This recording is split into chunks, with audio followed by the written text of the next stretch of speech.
So let's talk about the MacBook 14-inch M1 Pro model. So this MacBook is Apple's 2021 lineup of M1 MacBooks, and as far as everyone's concerned, they're great. And I've been personally using this for about a solid 3 to 4 months now, and I think it's a very good laptop. And if you guys are looking to buy a MacBook in the market right now, I would recommend this one over the 13-inch base model with the M1 chip with the touch bar and whatnot, because this laptop gives you the most value and it gives you the all-new feel of it not having any touch bar in it. So I'd say that's pretty good. So let's get into the actual MacBook itself. So let's talk a bit about the MacBook Pro 14-inch M1 model. So starting off, the physical build of the laptop. So the laptop has a full body made up of brushed aluminium. The laptop weighs at around 1.6 kilograms or 3.5 pounds. It has very smooth and solid feeling hinges. The speaker grills on the side are flushed and not protruding, which is very nice as it does not bother your day-to-day work. As for connectivity ports, we have 3 USB-C Thunderbolt 4 ports, 2 on the left and 1 on the right. This time around, we have an HDMI port and SD card reader both on the right side. We also have a 3.5mm headphone jack and the proprietary MagSafe 3 charging port on the left side. So let's talk about this MacBook's keyboard. So the keyboard on this MacBook feels really great. There is no deck flex on the keyboard whatsoever. The keys have very decent travel and it has a snappy feel to it.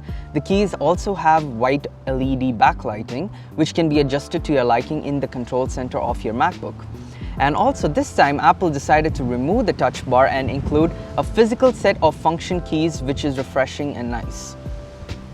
So this is what everyone's been looking forward to, the MacBook Pro's screens.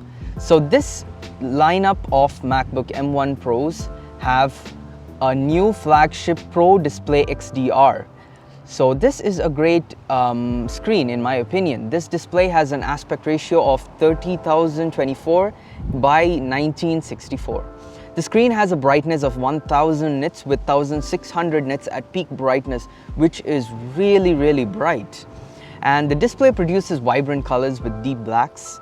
The display has been given Apple's ProMotion, making the adaptive refresh rate very pleasing to experience. And this time around, Apple has done amazing things to their trackpad. So Apple's trackpad is definitely one of their major selling points when it comes to MacBooks, and Apple definitely did not fail to deliver with this year's MacBook. The trackpad has a very smooth feel to it and has no sort of stuttering when swiping and performing functions. I really enjoy the swipe with 2 fingers from the right, which pulls out a cool little widget bar. That's my personal thing that I really like this time around. So let's talk a bit about the webcam and microphone. So usually you go to buy a laptop and you'd get a webcam with the laptop, and it's usually pretty crappy. You'd just get like a regular 720p by 30 Hz or 60 Hz, and it's not that great. A lot of pixelation, it's not a good camera. But this time around, Apple has done really good things with their camera and microphone as well. The most noticeable thing about this year's MacBook is that the webcam is 1080p HD. In addition to the camera, we get 3 studio quality microphones that are built into the MacBook Pro. And these microphones are very good.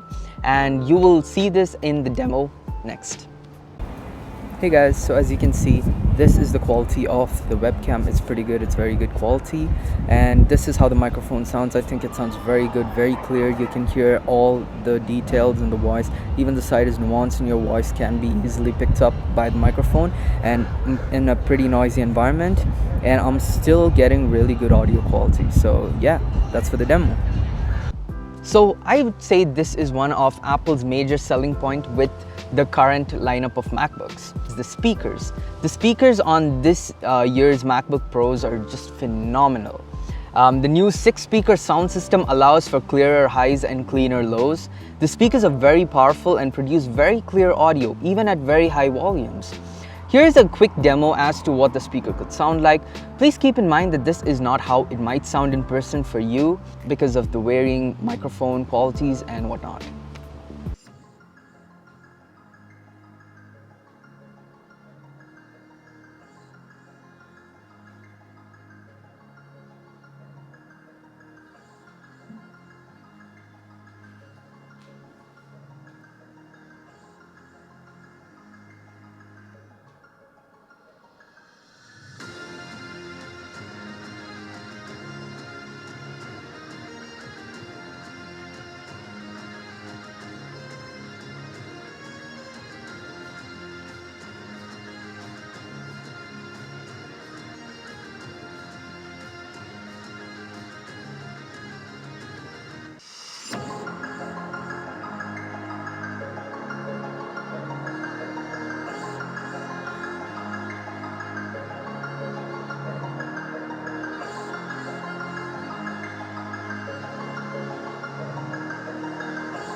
let's talk a bit about the security features this time.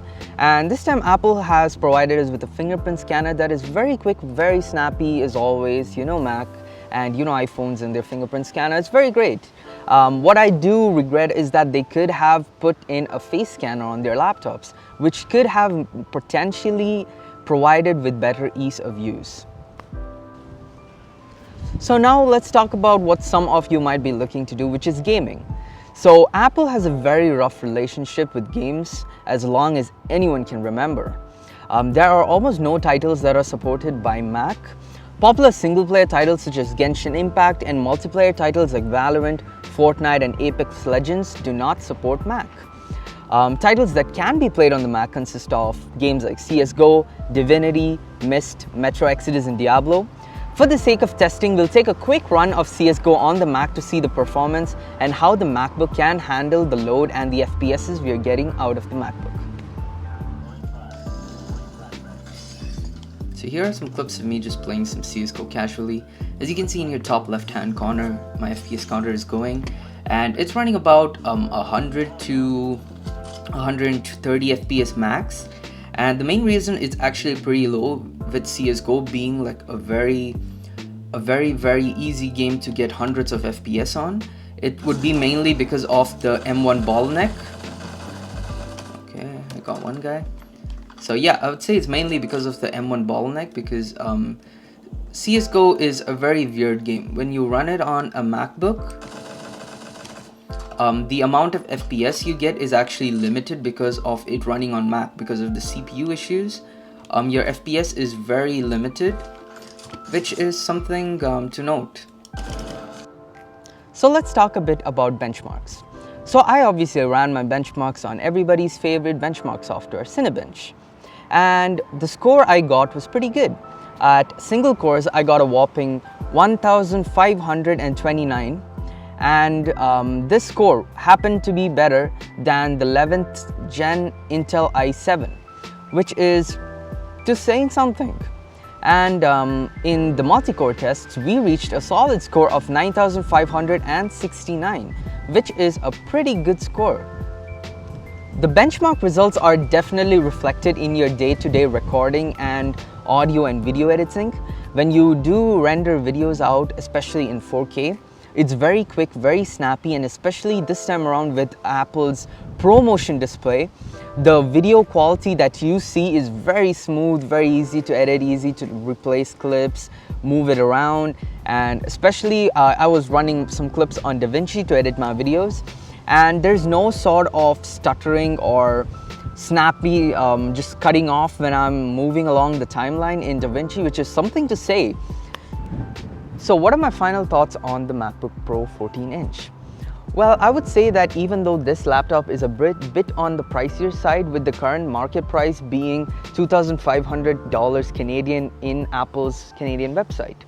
And I would say that this is a great laptop for what it offers. If you're really looking for those extra cores, extra performance for video editing, audio editing, maybe, you know, rendering some 4K clips, I would say this is one of your best bet for it being relatively cheaper than building like a whole PC for doing just one job.